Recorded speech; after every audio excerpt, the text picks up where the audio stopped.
نحمدہ ونصلی ونسلم علی سیدنا و مولانا محمد رسولہ النبی الامین المکین الحنین الکریم الرؤوف الرحیم. اما بعد فاعوذ باللہ من الشیطان الرجیم. بسم اللہ الرحمن الرحیم. معزز سامعین و ناظرین،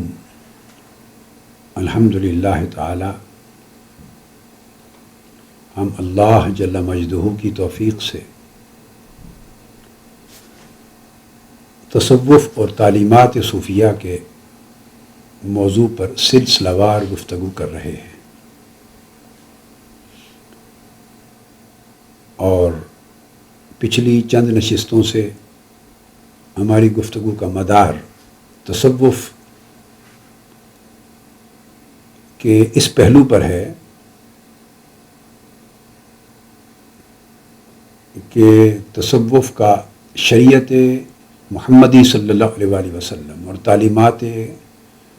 کتاب و سنت کے ساتھ اور تعلیمات قرآن و حدیث کے ساتھ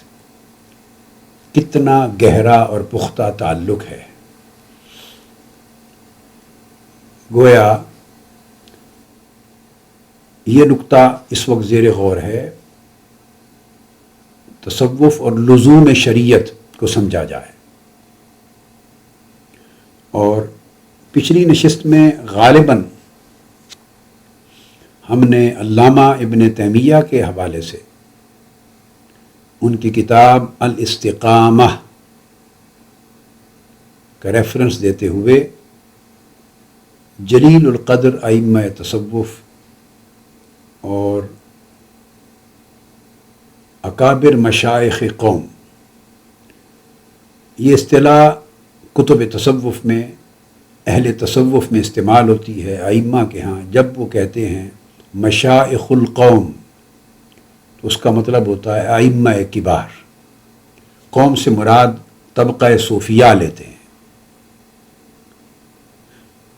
یا جماعت کے مشائخ کہتے ہیں تو طبقہ صوفیہ مراد لیا جاتا ہے کہ طبقہ صوفیہ کے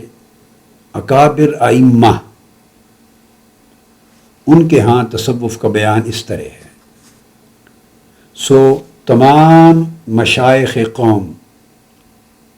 تمام ائمہ طبقہ صوفیہ، تمام اکابر اہل تصوف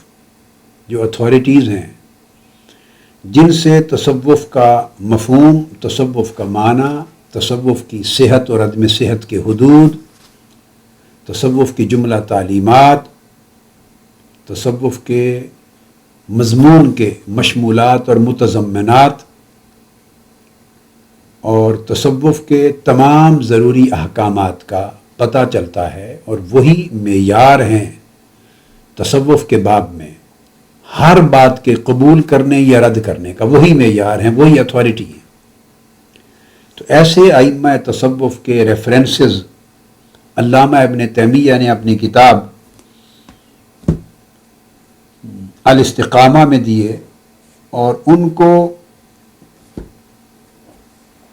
پچھلی نشست میں میں نے تفصیل کے ساتھ بیان کیا تھا. یہ کتاب ہے الاستقامہ علامہ ابن تیمیہ کی. تو گویا انہوں نے یہاں تصوف کے ڈیفنس کا کیس لڑا ہے، تصوف کا دفاع کیا ہے علامہ ابن تیمیہ میں، اور اس بات کو رد کر دیا ہے کہ تصوف کے بارے میں یہ گمان کرنا یا تصوف کی نسبت کو یہ دعویٰ کرے کہ اس کی پابندی اور لزوم شریعت کی تعلیمات پر نہیں، یا کوئی شخص خلاف شریعت کوئی چیز تصوف کی طرف منسوب کرے، اس کو رد کرتے ہوئے اکابر ائمہ تصوف کے کثیر حوالہ جات دے کر انہوں نے بات اسٹیبلش کی تھی کہ تصوف سراسر اول تا آخر لزوم شریعت کا نام ہے. یعنی تصوف کی تمام تعلیمات کا منبع و سرچشمہ کتاب و سنت ہے. تصوف کے ہاں حق و باطل، درست اور غلط، صحیح و سقیم، مقبول اور مردود، اس چیز کا پیمانہ صرف شریعت اور کتاب و سنت اور حجت تعلیمات اسلام ہے، اتباع رسول ہے، امر الہی ہے۔ اور میں نے علامہ ابن تیمیہ سے اس مضمون کو شروع اس لیے کیا تھا تاکہ یہ بات اسٹیبلش ہو سکے، اور آج ہم ان کے جلیل القدر شاگرد علامہ ابن القیم کی کتاب مدارج السالکین کو کوٹ کر رہے ہیں۔ یہ کتاب میرے ہاتھ میں ہے، ان کی مدارج السالکین۔ تو ہم اس کے والیوم 2، یہ 3 جلدوں پر مشتمل کتاب ہے علامہ ابن القیم کی، اور یہ شرح ہے تصوف کی عظیم الشان ٹیکسٹ بک، عظیم الشان کتاب جس کی حیثیت متن کی ہے، ٹیکسٹ کی ہے، منازل السائرین، جس کے مصنف ہیں یعنی شیخ الاسلام ابو اسماعیل عبداللہ الانصاری الحروی۔ تصوف میں جب شیخ الاسلام کا لفظ لکھا جائے کتب تصوف میں قدماء کے ہاں تو اور نام نہ لکھا ہو تو اس سے مراد ہمیشہ شیخ الاسلام کے ٹائٹل سے مراد تصوف میں امام ابو اسماعیل عبداللہ الانصاری الحروی کو لیا جاتا ہے، جو جلیل القدر امام حدیث بھی تھے، امام تصوف بھی تھے، امام فقہ و عقیدہ بھی تھے، اور ان کی اس کتاب کا بہت کثیر کتب کے مصنف اور مؤلف تھے، اور ان کی کتاب منازل السائرین یہ رسالہ تصوف میں ایک متن کی حیثیت رکھتا ہے۔ اس کی بے شمار شروح لکھی گئی، مگر سب سے بڑی شرح عظیم بھی اور مبسوط بھی اور جامع بھی علامہ ابن القیم نے لکھی۔ اس سے یہ تاثر بھی زائل ہو جانا چاہیے اور یہ غلط فہمی دور ہو جانی چاہیے کہ علامہ ابن القیم بھی تصوف کو نہ ماننے والوں میں تھے، یہ تصوف کے معاذ اللہ منکرین میں سے تھے، یہ معترضین میں سے تھے، یہ قائلین تصوف میں نہیں تھے، معتقدین تصوف میں نہیں تھے۔ یہ بات سراسر غلط ہے۔ جو شخص ایک مضمون کو، ایک سبجیکٹ کو بیسیکلی اسلام کے خلاف، شریعت کے خلاف سمجھے، بدعت سمجھے، اسلامی تعلیمات کے منافی اور متقابل سمجھے، متضاد سمجھے، یا عجم کی پیداوار سمجھتے ہوئے اسلام میں ایک غیر اسلامی تداخل سمجھے، مداخلت سمجھے، تو وہ تو اس بدعت کو رد کرے گا، نہ کہ اس مضمون کی ٹیکسٹ بک پر شرح لکھے گا، کمنٹریز لکھے گا اور پوری دنیا میں ان تعلیمات کو پھیلائے گا، اور پھر شرح میں قرآن اور حدیث کی ہزار ہا دلائل اور شواہد دے کر اس منازل السائرین کو انٹرپریٹ کیا ہے۔ یہ اس کی کمنٹری ہے۔ تو کمنٹری کسی سبجیکٹ پر وہی لکھتا ہے نا جو اس سبجیکٹ کو بنیادی طور پر مانتا، اس کے عقیدے میں شامل ہے، اس کا اس کے ساتھ ایک قلبی اور ذہنی تعلق ہے، اعتقاد ہے اور اعتماد ہے۔ لہٰذا یہ ایک غلط فہمی ہے علامہ ابن القیم کے بارے میں بھی، وہ دور ہو جانی چاہیے۔ وہ قطعی طور پر منکرین تصوف میں سے نہیں بلکہ قائلین تصوف میں سے اور معتقدین تصوف میں سے۔ اور علامہ ابن تیمیہ کے بارے میں بھی یہ غلط فہمی مطالعہ کے بغیر کسی وجہ سے کریٹ ہو گئی ہے، وہ بھی قائلین تصوف میں سے، معتقدین تصوف میں سے ہیں۔ ان کی کتابیں 30 سے زائد کتب، میں آگے چل کے کوٹ کروں گا اس کی پوری فہرست، 32 کے قریب کتابیں علامہ ابن تیمیہ کی صرف تصوف کے موضوع پر ہے۔ تو یہ جلد دوم جو ہے مدارج السالکین کی علامہ ابن القیم کی اس وقت ہمارے سامنے ہے۔ یہ جلد اول، جلد دوم اور تیسری جلد، جلد سوم، 3 جلدوں پر مشتمل یہ پوری کتاب ہے۔ اس میں منزلۃ العلم اس باب کے تحت علامہ ابن القیم نے تصوف کی اس حیثیت کو بیان کیا ہے جس کا تذکرہ ہم تسلسل سے اب کر رہے ہیں، تصوف اور لزوم شریعت، تصوف اور ملازمت کتاب و سنت، کہ تصوف نام ہی ظاہر و باطن میں لزوم شریعت اور لزوم کتاب و سنت کا ہے۔ اور اس پر پھر انہوں نے کثیر تعداد میں ائمہ تصوف کے کوٹیشنز دیے ہیں، اتھارٹیز کوٹ کی ہیں۔ ان میں سب سے پہلی انہوں نے اتھارٹی پھر سید الطائفہ حضرت شیخ جنید بن محمد البغدادی رضی اللہ تعالیٰ عنہ کی دی ہے۔ حضرت جنید بغدادی رضی اللہ تعالیٰ عنہ یہ بذات خود نہ صرف جلیل القدر امام تصوف تھے، اکابر بلند رتبہ اولیاء اللہ میں سے تھے، بلکہ اس کے ساتھ جلیل القدر محدث بھی تھے، فقیہ بھی تھے، اور ثقہ اور صدوق ہیں، یعنی علم جرح و تعدیل میں ہر جگہ ان کے ساتھ اسناد کے باب میں، جرح و تعدیل کے باب میں، اسماء و رجال کے باب میں بطور محدث ان پر جرح اور ان پر تان نہیں ہے۔ یہ مقام تھا علم الحدیث میں۔ ان کا پہلا قول بیان کیا ہے تصوف کے باب میں۔ وہ فرماتے ہیں کہ تصوف کے لیے اس کا تعلق کتاب و سنت اور شریعت سے اس طرح ہے کہ الطرق کلھا مسدودۃ علی الخلق الا علی من اقتفى آثار الرسول صلی اللہ علیہ وآلہ وسلم، کہ تصوف میں تمام طریقے اور تمام راستے بند ہیں مخلوق پر،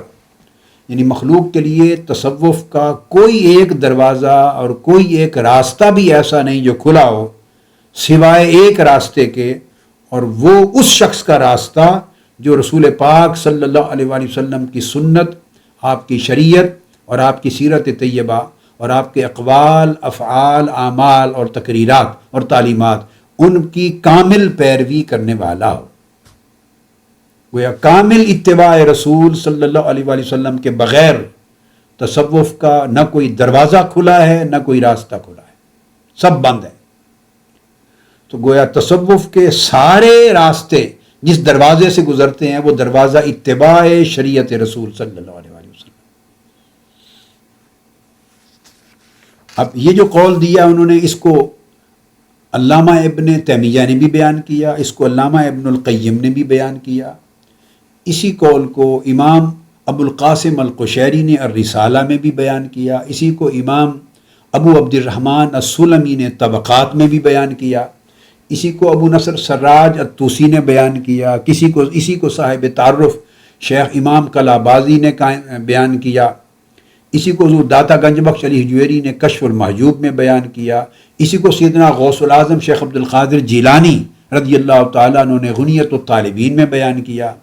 الغرض جتنے اکابر ائمہ تصوف اور اولیاء کی کتب کا مطالعہ کریں تو یہ وہ اقوال ہیں جن کو ابن تیمیہ اور ابن القیم نے اپنی کتب میں لیا ہے، وہ تمام امہات کتب تصوف میں درج ہیں، یعنی معتمد علیہ، جن پر سب کا اجماع ہے۔ پھر حضرت جنید بغدادی رضی اللہ تعالیٰ عنہ کا دوسرا قول لیتے ہیں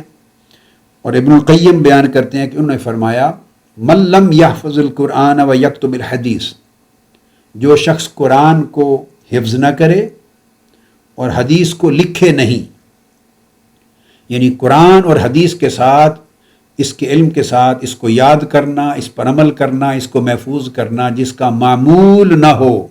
اور قرآن اور حدیث کے ساتھ اس کا اتنا گہرا علمی شغف نہ ہو، تعلق نہ ہو، اور اس پر پوری پختگی نہ ہو قرآن اور حدیث پر، فرمایا لا یقتدا بہی فی ھذا الامر، ھذا الامر اے فی التصوف، تو وہ تصوف کے اندر وہ شخص کبھی مقتدا اور پیشوا نہیں ہو سکتا، اسے پیر و مرشد اور شیخ بنایا ہی نہیں جا سکتا جسے دسترس حاصل نہ ہو کتاب و سنت اور قرآن و حدیث پر۔ اور فرماتے ہیں کیوں؟ لأن علمنا مقید بالکتاب والسنہ، کیونکہ ہمارا علم تصوف کتاب اور سنت کے دائرے میں قید کیا ہوا ہے، مقید ہے، یہ کتاب اور سنت سے باہر تصوف کی کوئی شے نہیں ہے، یہ اس کا معیار صحت اور معیار قبولیت دائرہ ہے۔ اس دائرہ میں، حدود شریعت میں، کتاب و سنت کی تعلیمات کے اندر اگر کوئی بات ہوگی تو وہ تصوف سے متعلق ہوگی، اگر کوئی چیز، کوئی قول، کوئی مشاہدہ، کوئی حال، کوئی کشف، کوئی بیان، کوئی رائے، کسی مسئلے کی کوئی تعبیر، کوئی تشریح، کچھ بھی اگر وہ کتاب و سنت اور شریعت محمدی صلی اللہ علیہ وسلم کے دائرے سے خارج ہے، اس کے ساتھ متعارض ہے، تو وہ کوئی بھی کہنے والا، لکھنے والا ہو، یا وہ سمجھنے کی غلطی ہے یا اس کے کہنے کی غلطی ہے، اسے تصوف کہہ کے قبول نہیں کیا جا سکتا۔ پھر حضرت شیخ جنید بغدادی کا تیسرا قول بیان کیا ہے علامہ ابن القیم نے، کہ حضرت جنید بغدادی نے فرمایا قال مذہبنا ھذا مقید باصول الکتاب والسنہ، ہمارا یہ مذہب یعنی طریق تصوف یہ کتاب و سنت کے اصولوں میں مقید ہے، کتاب و سنت کے اصولوں کے ساتھ بندھا ہوا ہے، اسے کوئی آزادی کتاب و سنت کے اصولوں سے نہیں ہے۔ تو گویا کتاب اور سنت وہ بنیادی پیمانہ ہے جس پہ پرکھا جائے گا ہر بات کو، اور تب اس بات کو اگر مطابقت میں ہوگی، کتاب و سنت سے موافقت میں ہوگی، اس کی مطابعت میں ہوگی، تو تب ہی اسے تصوف کے طور پہ قبول کیا جائے گا، ورنہ رد کر دیا جائے گا۔ اس کے بعد چوتھا قول وہ لیتے ہیں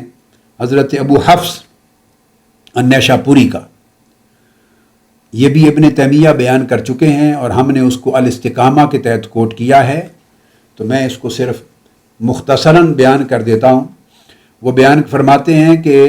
جو شخص ہر روز، ہر لمحہ، فی کل وقت، ہر لمحہ، ہر گھڑی اپنے جمیع افعال کو، اپنے اعمال کو اور اپنے احوال کو یعنی قلبی اور باطنی کیفیات کو اور اپنے اندر کے حال کو اور اپنے ظاہری اعمال و افعال کو ہر لمحہ جو شخص کتاب و سنت کے ساتھ جانچتا اور پرکھتا نہیں رہتا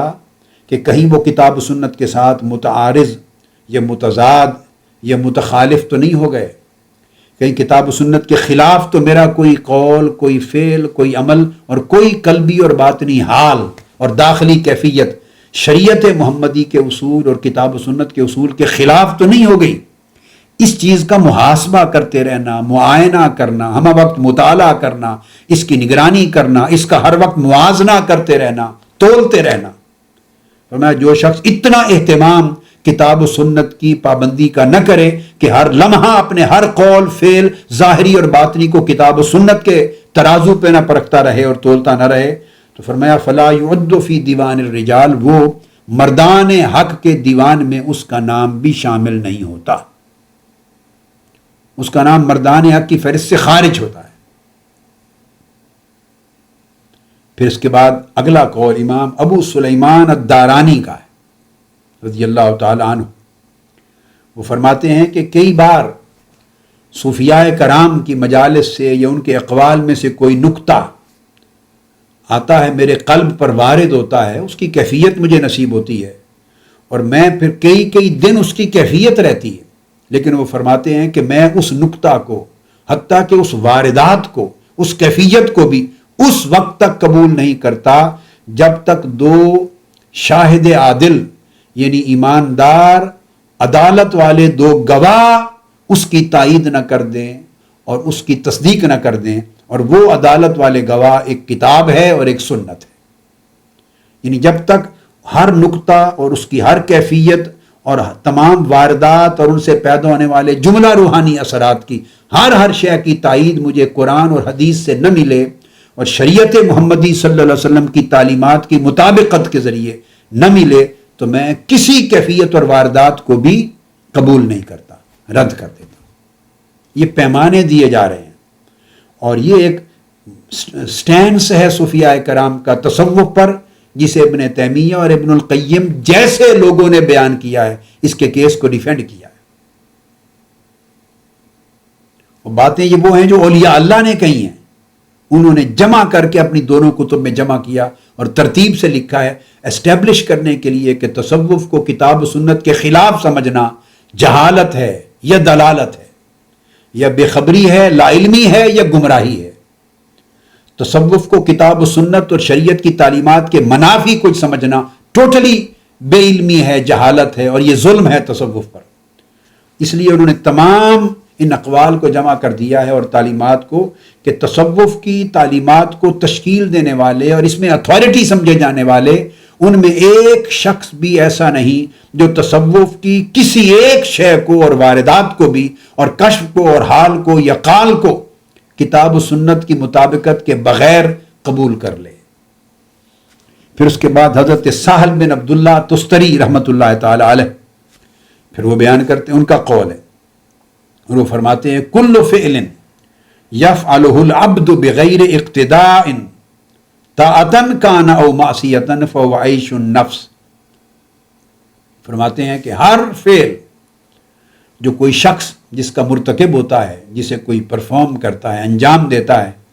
خواہ وہ نیکی کا ہو، خواہ وہ ظاہری طور پہ نیکی کا دکھائی دے، خواہ وہ گناہ کا دکھائی دے، فرماتے ہیں جب تک وہ اقتداء رسول صلی اللہ علیہ وآلہ وسلم اور اتباع نبوی صلی اللہ علیہ وآلہ وسلم اور پیروی شریعت کے مطابقت میں جب تک وہ سرزد اور صادر نہ ہو، وہ نفس کی عیش ہے، اسے تصوف قرار نہیں دیا جا سکتا. اس کے بعد اگلا قول حضرت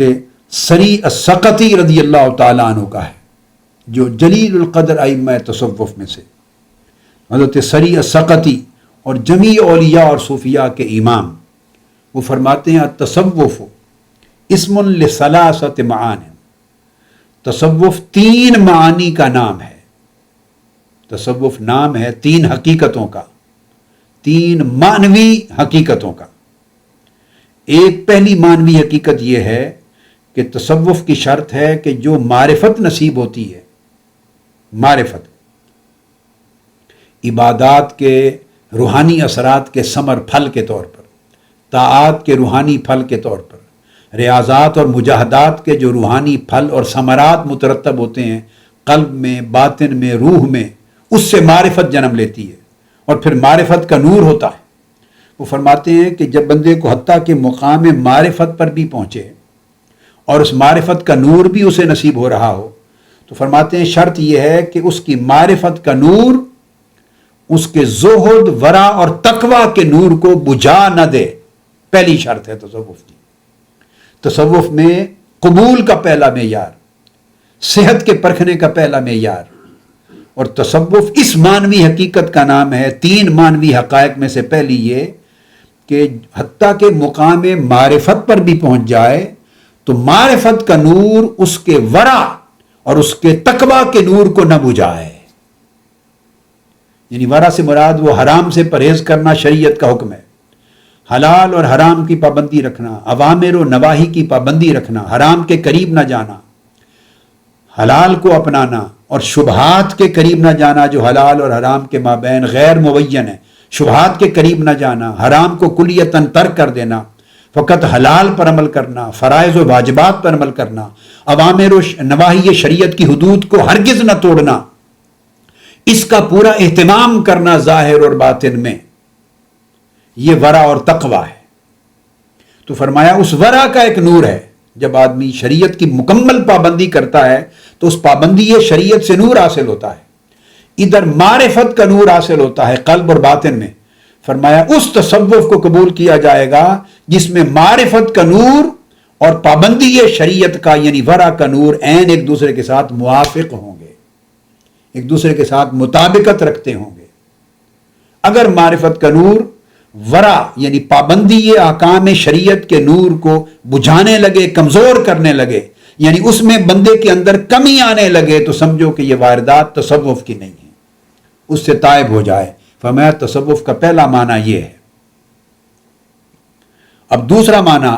تصوف کا فرماتے ہیں حضرت سری سقطی رضی اللہ تعالیٰ عنہ یہ ہے. فرماتے ہیں کہ وَلَا يَتَكَلَّمُ بِبَاطِنٍ فِي عِلْمٍ يُخَالِفُهُ ظَاهِرُ الْكِتَابِ. فرماتے ہیں کہ دوسرا معنی تصوف کا یہ ہے کہ کوئی صاحب باطن صوفی، طبقہ صوفیہ کا کوئی فرد کسی باب میں ایسی کوئی بات نہ کرے، اس کی زبان سے ایسا کوئی کلمہ نہ نکلے، ایسا کوئی قول نہ نکلے،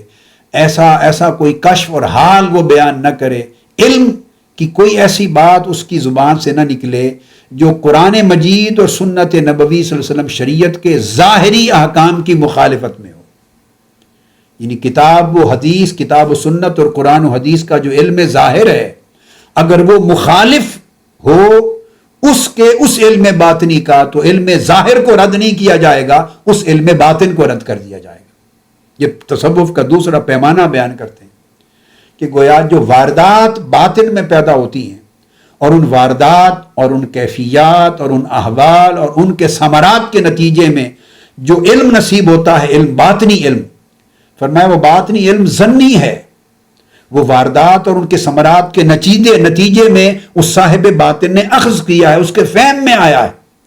جبکہ کتاب و سنت کا علم قطعی ہے، جو ظاہری نصوص قرآن سے ثابت ہے، جو ظاہر نصوص حدیث و نصوص سنت سے ثابت ہے، وہ علم ظاہر کتاب اور ظاہر سنت کا ضرور ہے مگر قطعی ہے، یقینی ہے، حتمی ہے، وہ شبہ سے بالا تر ہے، ظنی نہیں۔ جبکہ باطن میں عبادات کے نتیجے میں جو حلاوت نصیب ہوتی ہے، جو کیفیات نصیب ہوتی ہیں، جو پھر احوال نصیب ہوتے ہیں، جس نور کا مشاہدہ ہوتا ہے، اس سے جو واردات سے جو علم، جو معرفت، جو تصور جنم لیتا ہے، جن اسرار کی تعلیم ملتی ہے، وہ ساری تعلیمات، وہ سارے اسرار، وہ سارے رموز، وہ سارے دقائق، وہ سارے حقائق، وہ سارے غوامض، وہ سارے معارف، وہ سارے علوم جو باطن سے جنم لے رہے ہیں، بے شک نفع مند زیادہ ہیں،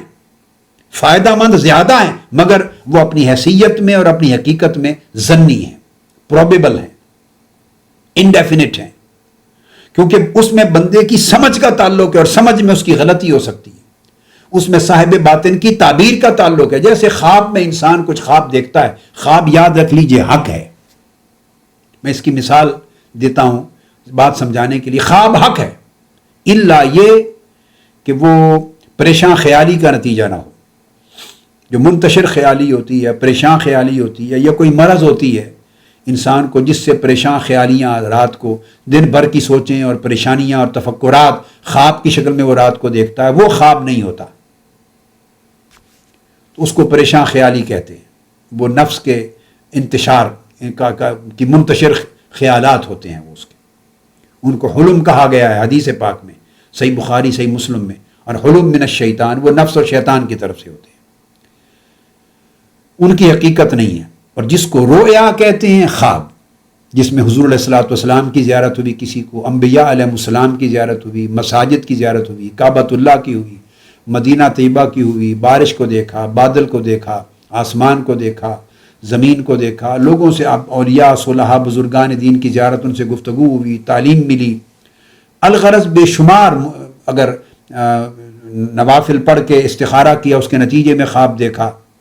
صرف منتشر خیالی جس کا نہ کوئی سر نہ پیر، وہ منتشر خیالی اس طرح کی ہوتی ہے کہ آپ ایسا خواب دیکھ رہے ہیں، یہ خواب نہیں ہوتے، یہ منتشر خیالی، میں مثال دیتا ہوں، آپ دیکھ رہے ہیں 1,50,000 شیر آ گئے ہیں، 2-4 شیر آ گئے ہیں، یہ ایک شیر آگ کو کھانے لگ گیا ہے تو اچانک شیر ہاتھی میں بدل گیا ہے، پھر یکلخت وہ سانپ نظر آنے لگ گیا، اژدہا بن گیا ہے، پھر یکلخت پرندے آ گئے ہیں، پھر آپ الٹے لٹک گئے ہیں، پھر اچانک پانی بہنے لگ گیا ہے، پھر آپ اچانک کسی اور جگہ پہ چلے گئے ہیں، پھر کسی نے آپ کو قتل کر ڈالا ہے، الغرض بے ربط اور بے نظم، بے ڈھنگے قسم کی بے شمار چیزیں منتشر خیالیاں ہوتی ہیں۔ یہ منتشر خیالیاں چھوڑ کر جو ایکچول خواب ہوتے ہیں،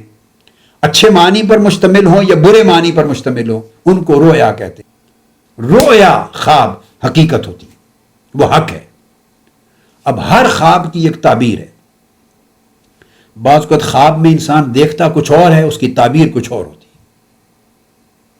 دیکھتا کچھ اور ہے، یعنی خواب میں اگر دودھ دیکھا کہ آپ کو کسی نے دودھ پلایا تو تعبیر اس دودھ کا علم ہے، کبھی غمی کی کوئی حالت دیکھی تو اس کی تعبیر خوشی ہوتی ہے، کسی کی شہادت دیکھی تو اس کی خواب کے اندر شہید ہونا، اس کی بعض کا تعبیر طویل عمر ہونا ہوتا ہے، کسی مریض کا مر جانا دیکھا بعض اوقات تو تعبیر اس کا شفا یاب ہونا ہوتا ہے، بعض اوقات تعبیر الٹ ہوتی ہے، بعض اوقات تعبیر ملتی جلتی ہوتی ہے، بعض اوقات تھوڑی مختلف ہوتی ہے، تو طرح طرح کی تعبیرات ہوتی ہیں۔ یہ ایک پورا علم اور فن ہے، علم التعبیر، تعبیر اور رویا کا علم ہے۔ یہ قرآن مجید میں ہے کہ یوسف علیہ السلام کو اللہ رب العزت نے بطور خاص عطا کیا تھا، اور قرآن مجید میں حضرت یوسف علیہ السلام کے خوابوں کا ذکر ہے، ان کے اپنے اس خواب کا ذکر ہے جو انہوں نے اپنے والد گرامی سیدنا یعقوب علیہ السلام کو سنایا، جس میں انہوں نے دیکھا کہ سورج، چاند اور 11 ستارے ان کو سجدہ کر رہے ہیں۔ اب انہوں نے اس کی تعبیر کی کہ اس سے مراد آپ کے والد، آپ کی والدہ اور آپ کے 10 بھائی، وہ اس زمانے کے رسم رواج کے مطابق جب تعظیمی سجدہ حرام نہیں تھا پہلی امتوں میں اور شریعتوں میں، اس شریعت کے مطابق ایک وقت آئے گا کہ آپ کو تعظیماً سجدہ کریں گے، اللہ پاک آپ کو ایسے منصب پہ بٹھائے گا، جو بعد میں درست ثابت ہوا کہ جب مصر کے حکمران ہوئے اور والدین اور 10 کے 10 بھائی گئے تو انہوں نے سجدہ کیا، انہوں نے فرمایا ھذا تعویل الرؤیا، تو قرآن مجید نے نص سے صریح سے تصدیق کر دی خواب کے ہونے کی اور اس کے حق ہونے کی اور اس کے تعبیر کے حق ہونے کی۔ پھر مصر میں جب 9 سال تک یوسف علیہ السلام قید رہے تو اس کے قیدیوں نے آپ کو خواب سنائے، جس کی آپ نے تعبیر بتائی، جس کا تعلق عزیز بادشاہ مصر کے ساتھ تھا، آنے والے وقتوں میں قید ہوگا اور اس کا حال کیا ہوگا، اور آپ نے فرمایا کہ یہ تعبیر جا کے بادشاہ کو بیان کر دینا،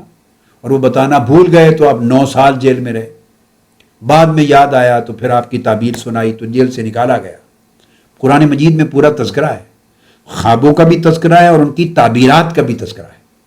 لہذا مطلقاً خواب کے وجود کا انکار کرنا کفر کہلایا، یاد رکھ لیجئے۔ میں آپ کو اصولی بات بتاتا ہوں کہ ایک چیز اپنے وجود میں کتنی حق ہوتی ہے مگر تعبیر میں ظنی ہوتی ہے، وجود میں قطعی ہوتی ہے، اس اتنی قطعی کہ اس کا انکار کرنا بھی کفر ہو جاتا ہے، یعنی نص قرآنی کا انکار ہے۔ جب قرآن مجید میں ایک بات آیت قرآنی سے صریحاً ثابت ہو جائے، ظاہر الدلالہ کے ساتھ ثابت ہو جائے، ظاہر النص کے ساتھ ثابت ہو جائے، عبارت النص کے ساتھ ثابت ہو جائے، ظاہر عبارت کے ساتھ ثابت ہو جائے، اور دلالت میں بھی کوئی اختلاف نہ ہو، اس کی اشارت میں بھی اختلاف نہ ہو، اس کے اقتضاء میں بھی اختلاف نہ ہو، ثابت ہو جائے قرآن مجید کی نص سے، تو وہ علم قطعی ہو گیا، اور اس کا مطلقاً انکار کرنے سے انسان کافر ہو جاتا ہے، پھر توبہ کرنی پڑتی، دوبارہ قبول اسلام کرے۔ اب خواب کا وجود شریعت میں اتنا قطعی ہے، میں نے تھوڑی دیر میں اس پر زور اس لیے دے دیا اور وضاحت اس لیے کر دی کہ ہمارے لوگوں میں فیشن ہے ہر چیز کا انکار کرتے چلے جانا، ایک روا روی میں، ایک ہوا میں، بغیر پڑھے، بغیر مطالعہ کیے، بغیر اہل علم سیکھا لوگوں کی مجلس میں بیٹھ کے ان سے استفادہ کیے،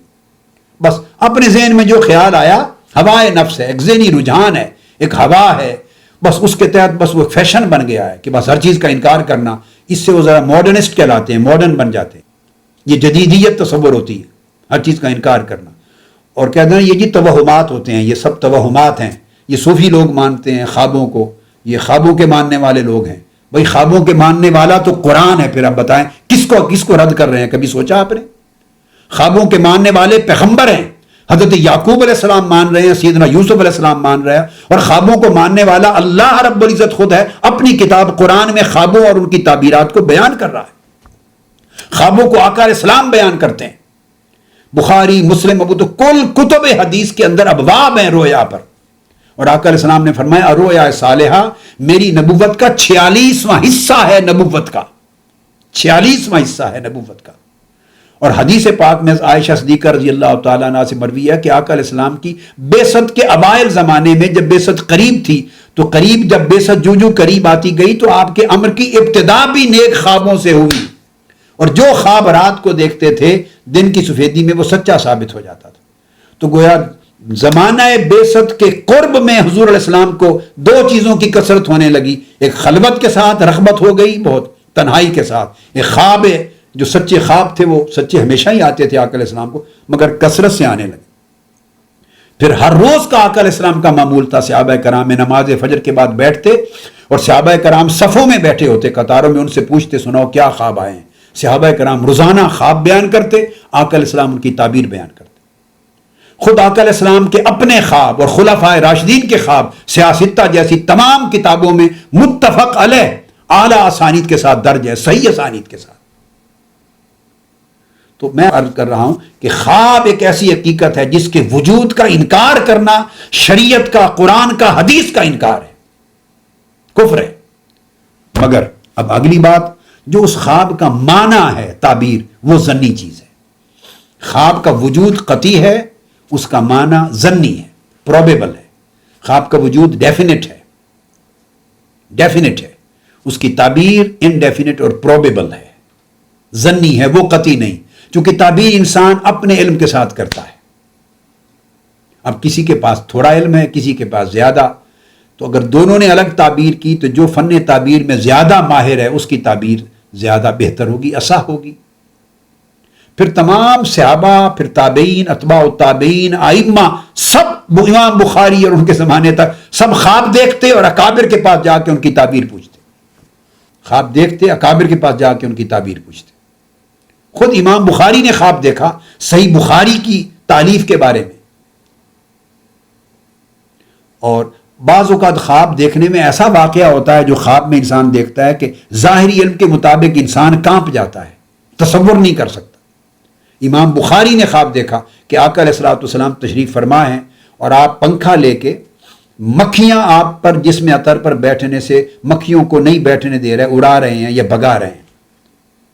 آقا علیہ الصلوۃ والسلام کی ذات اقدس کو مکھیوں کے بیٹھنے سے بچا رہے ہیں پنکھا چلا کر۔ یہ خواب دیکھا، مکھیاں اڑانے اور بھگانے کا۔ اب بعض لوگوں کا پرابلم یہ ہے کہ کسی فن کی اصلیت سے واقف نہیں ہے، رتی برابر علم ہے اور تولے کا فتویٰ دیتے ہیں، ماشا علم ہے 1 کلو گرام کا فتویٰ دیتے ہیں، ایک پاؤ چھٹانک اور پاؤ علم ہے تو من کے وزن کا فتویٰ دے دیتے، بس شوق ہے فتویٰ گوئی کا، فتویٰ بازی کا۔ ہر شخص علم ہے یا نہیں، مگر وہ کہنے میں کبھی ہچکچاتا نہیں، جو پوچھو وہ بتانے کے لیے تیار ہے۔ ہر بندہ اس امت میں محدث بھی ہے، مفسر بھی ہے، مجتہد بھی ہے، مفتی بھی ہے، فقیہ بھی ہے، جو چاہو جس سے پوچھ لو، ہر بندہ کچھ نہ کچھ رائے زنی کرنے کو تیار ہے اسلام پر، قرآن پر، حدیث پر۔ وہ کہے گا جی میری رائے میں یہ ہے، میرے خیال میں یہ ہے، میری سمجھ میں یہ ہے۔ اپنی رائے، اپنا خیال، اپنی سمجھ قرآن اور حدیث پر مسلط کر کے بالکل تباہی کر کے رکھ دی اعتقاد کی۔ جبکہ فرمایا من تکلم فی القرآن برأی فقد اخطأ وفی روایت فلیتبوأ مقعدہ من النار۔ جو قرآن، حدیث اور دین کے بارے میں محض مجرد رائے سے، خیال سے بات کرے، اس نے ٹھوکر کھائی، خطا کی، گمراہ ہوا، گمراہ کیا، اور ایک مقام پہ فرمایا جہنم کا ٹھکانہ بن گیا اس کا، اپنے جہنم کا ٹھکانہ تیار کر لے۔ مگر اس امت میں آج کلچر یہ ہے، ہماری پاکستانی سوسائٹی میں، انڈیا کی سوسائٹی میں اور باہر بھی،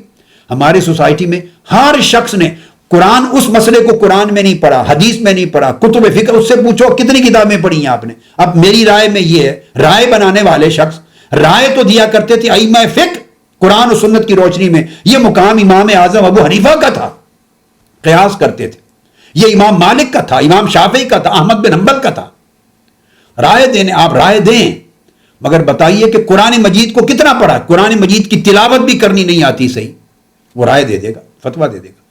حدیث پاک کا، کتابوں کا نام لینا نہیں آتا، پڑھنا تو دور کی بات ہے کہ عربی عبارت کو پڑھیں، پھر اس کو پڑھنے کے بعد اس کو سمجھیں، پھر اس کو شروع کے ساتھ، حواشی کے ساتھ سمجھیں، اس کے معنی کو سمجھیں، اطلاقات کو سمجھیں، یہ تو پھر آگے کی باتیں۔ نام پڑھنا نہیں آتا، ایک لفظ عربی کا نہیں پڑھ سکتے، اسلام پر رائے دینے کو تیار بیٹھے۔ کتنی کتب فقہ پڑھی ہیں، کتنے ائمہ کو پڑھا ہے، کتنی اتھارٹیز کو پڑھا ہے۔ یہ جو 1500 سال کی تاریخ ہے علم کی، اس میں سے اس سمندر میں کتنی غوطہ زنی کی ہے، سیدھے سے خبر ہی کچھ نہیں۔ پڑھتے رہے ساری زندگی میڈیکل سائنسز، پڑھتے رہے ساری زندگی کمپیوٹر سائنسز،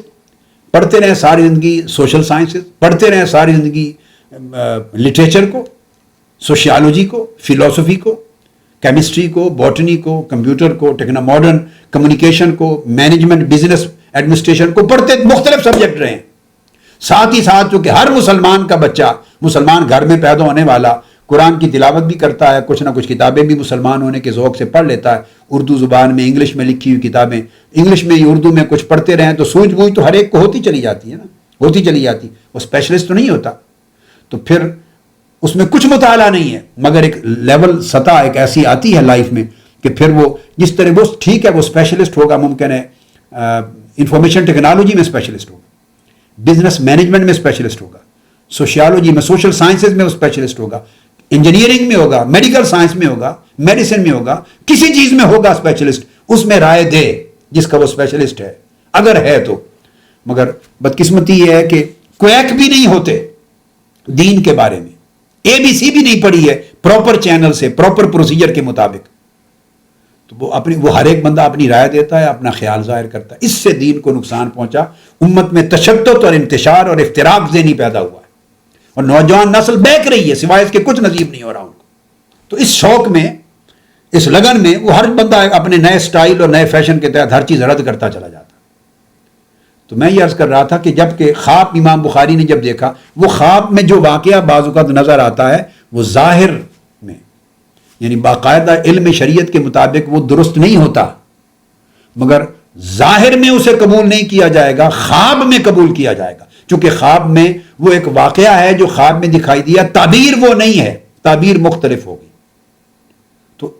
پورا اہتمام کیا جائے گا کہ تعبیر کیا ہے۔ اب جب امام بخاری نے یہ خواب دیکھا تو اس کی تعبیر ائمہ اس زمانے کے اکابر نے بتائی امام بخاری کو کہ تعبیر اس کی یہ ہے کہ آپ آقا علیہ السلام کی احادیث جمع کریں گے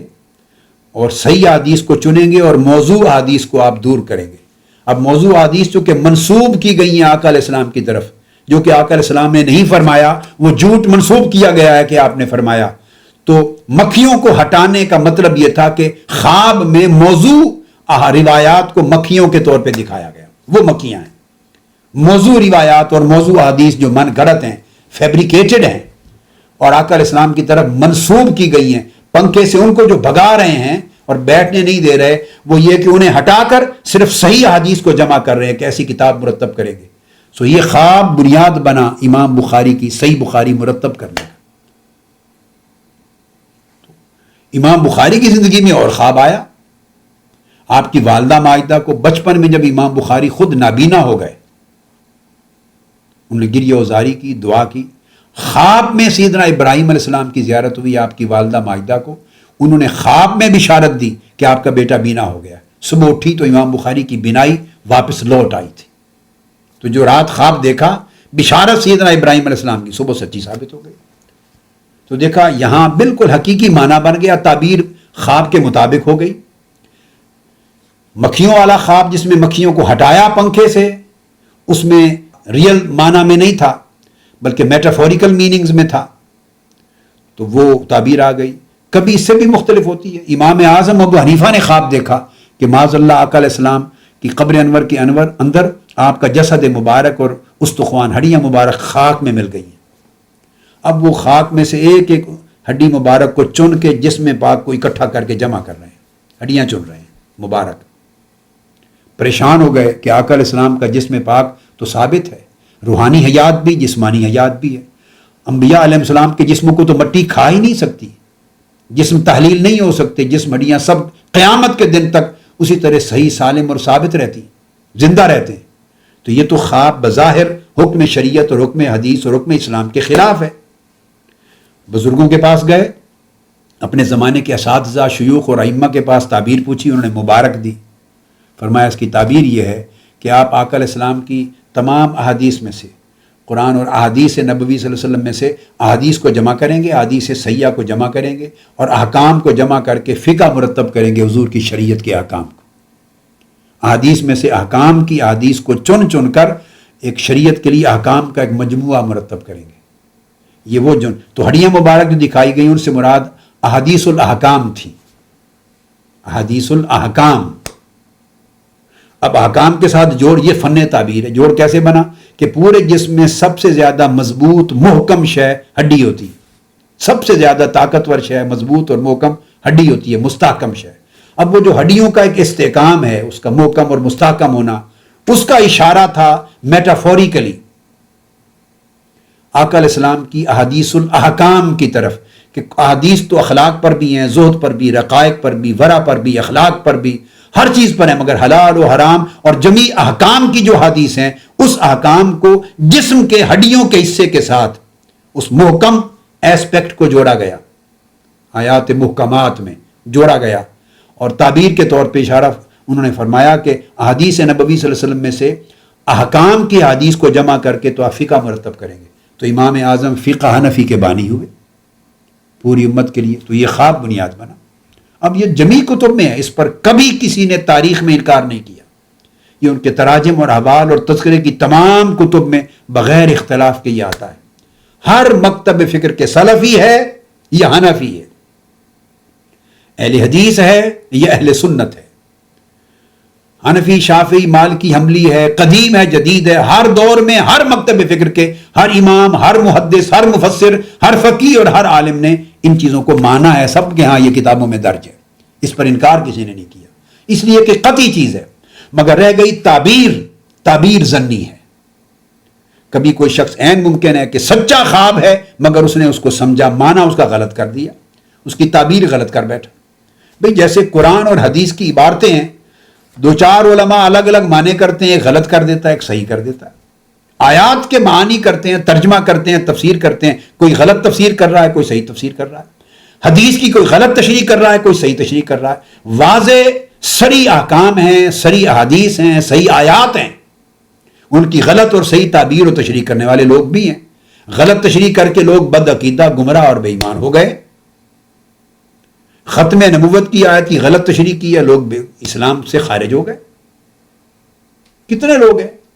تو جب قرآن اور حدیث کے احکام اور آیات اور احادیث کی بھی صحیح اور غلط تشریحات ہوتی ہیں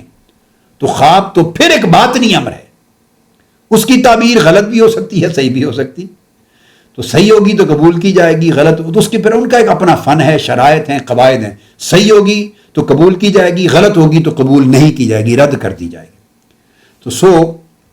اس لیے جو آیات ہیں قرآن مجید کی اور احادیث صحیحہ وہ قطعی ہوں گی اگر صحت کے ساتھ صحیح ثابت ہیں، اور آیات قطعی ہیں، مگر جب اس کی تفسیر اور تشریح کر لیں گے، وہ علم جو تفسیر و تشریح میں ہے وہ ظنی ہوگا۔ اس تفسیر اور تشریح کا کوئی انکار کرے تو کافر نہیں ہوگا، چونکہ تشریح میں اختلاف ہو سکتا ہے، تعبیر میں اختلاف ہو سکتا ہے، تفسیر میں اختلاف ہو سکتا ہے۔ سینکڑوں کتب تفسیر کی ہیں، ایک آیات کی بعض اوقات درجن تفاسیر کی گئی ہیں، یہ ظنی علم کا باب شروع ہو جاتا ہے۔ اس سے اختلاف کرنے والا کافر نہیں ہوگا، قرآنی آیت کا مطلقاً انکار کرنے والا کافر ہوگا۔ تو یہ قطعی اور ظنی میں ایک فرق ہے۔ تو جس طرح یہ میں نے عرض کیا آپ کو، اسی طرح خواب وجود میں قطعی ہے، تعبیر میں ظنی ہے۔ اسی طرح روحانی اعتبار سے تصوف کے باب میں فرمایا کہ تصوف کے باب میں جو باطنی حال ہوتا ہے، اس حال کا وارد ہونا یہ قطعی امر ہے۔ آقا علیہ السلام نے متفق علیہ حدیث سے فرمایا الاحسان ان تعبد اللہ کأنک تراہ فإن لم تکن تراہ فإنہ یراک۔ علاوہ اس کے سینکڑوں احادیث ہیں جو قلب و باطن کے احوال کو اور قلب اور باطنی ثمرات کو اور کیفیات کو بیان کرتی ہیں۔ بخاری اور مسلم میں بھی سینکڑوں احادیث بھری پڑی اور قرآن مجید میں بھی ہیں۔ تو یہ جو باطنی اور قلبی کیفیات ہیں، کبھی خشوع ہے، کبھی خضوع ہے، کبھی خشیت ہے، کبھی اخبات ہے، یہ ساری باطن کی کیفیات ہیں، ظاہری عمل نہیں ہے۔ تو ان کا وجود ہے، قرآن سے ثابت ہے۔ تو میں نے عرض کیا کہ یہ قلب اور باطن کی کیفیات کا وجود، باطنی احوال کا وجود، ان حال کا، باطن کے حال کا پیدا ہونا اور موجود ہونا جو تصوف کی بنیاد ہے، یہ قطعی چیز ہے، اس کا انکار ناممکن ہے۔ جو کرے گا اس نے پڑھا نہیں ہے، مگر اس کی تعبیر جب کرے گا تو وہ علم بنے گا، وہ تعبیر ظنی ہے۔ جب وہ علم بنے گا، جب اس کو انٹرپریٹ کرے گا، اس کا معنی بیان کرے گا، اس کو جب سمجھے گا، اس کی تفسیر کرے گا، تشریح کرے گا، تعویل کرے گا، وہ جو تعبیر ہوگی وہ ظنی ہوگی۔ وہ عین ممکن ہے کہ وہ دو چار آدمیوں کی تعبیر مختلف ہو۔ یہی حال کشف کا ہوتا ہے۔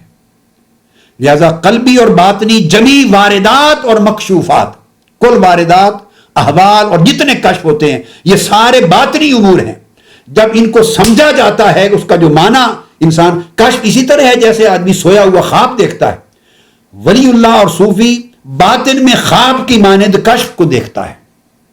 کسی واقعہ کو دیکھتا ہے۔ اگر بیداری میں دیکھا قلبی باطنی واردات کے طور پہ تو اسے کشف کہتے ہیں، اگر خواب میں دیکھا تو اسے رویا کہتے ہیں۔ حقیقت میں دونوں ایک چیزیں۔ اب جب کشف ہوا تو اس کی تعبیر کرے گا، اس کے فہم میں غلطی ہو سکتی ہے، لہذا تعبیر ظنی ہے، اور قلبی اور باطنی واردات کا اور ثمرات کا اور احوال کا وجود قطعی ہے۔ تو جب تعبیر ہوگی تو ظنی ہے۔ اب ظنی تعبیر میں صحیح کون سی ہوگی، غلط کون سی ہوگی، اس کا ایک پیمانہ ہوگا۔ وہ پیمانہ کتاب و سنت ہے، وہ پیمانہ شریعت ہے۔ اگر وہ کتاب و سنت کے مطابق تعبیر ہے تو درست ہے، اگر وہ تعبیر بہر صورت کوئی اور نہیں بنتی سوائے اس کے کہ وہ شریعت اور کتاب و سنت کی مخالفت کرے تو پھر اس کو رد کر دیا جائے گا۔ اور کشف کا جو معنی، حال کا، اس باطنی واردات کا، علم باطن کا جو بھی معنی لیا گیا اس کو رد کریں گے، اس معنی کو قبول کریں گے کہ کتاب و سنت کے مطابق ہوگا، اس کی اس تعبیر کو قبول کریں گے جو شریعت کے احکام کے مطابق ہوگی۔ یہ بیان فرما رہے ہیں حضرت امام سری السقطی۔ اور تیسرا اصول وہ بتا رہے ہیں کہ انسان اگر صاحب کرامات بھی ہو جائے تو وہ کرامات کے مقام پر فائز ہو کر بھی جو اللہ رب العزت کی حرمات شریعت ہیں، اللہ کی قائم کردہ محارم ہیں، شریعت کی حرمات ہیں، حلال و حرام کے احکام ہیں، جو واجبات ہیں شریعت کے اور محرمات ہیں، ان کو نہ توڑے۔ تو فرمایا کہ تصوف تین معانی کا، تین معنوی حقیقتوں کا نام ہے۔ پہلی مانوی حقیقت یہ ہے کہ نور اگر معرفت کا بھی نصیب ہو جائے تو اس کے ورع اور اس کی پرہیزگاری اور شریعت کی پابندی کے نور کو نہ دبائے.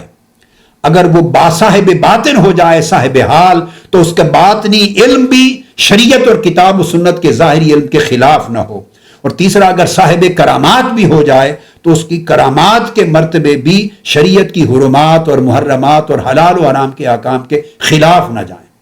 فرمایا جو شخص ان تین احوال کا مالک ہوا، یعنی اس کے پاس نور ورع بھی تھا، نور معرفت بھی تھا اور دونوں میں مطابقت رہی، جس کے پاس علم ظاہر بھی تھا اور علم باطن بھی تھا اور دونوں میں موافقت رہی، اور جس کے پاس شریعت کے محرمات اور احکام بھی تھے اور کرامات بھی تھی اور دونوں میں ٹکراؤ نہ ہوا، جس نے اپنے ظاہر و باطن کی اس کلی مطابقت اور موافقت کو ہر لمحہ برقرار رکھا، وہ صوفی بھی ہے، وہ ولی بھی ہے، اور اس عمل کا نام تصوف ہے.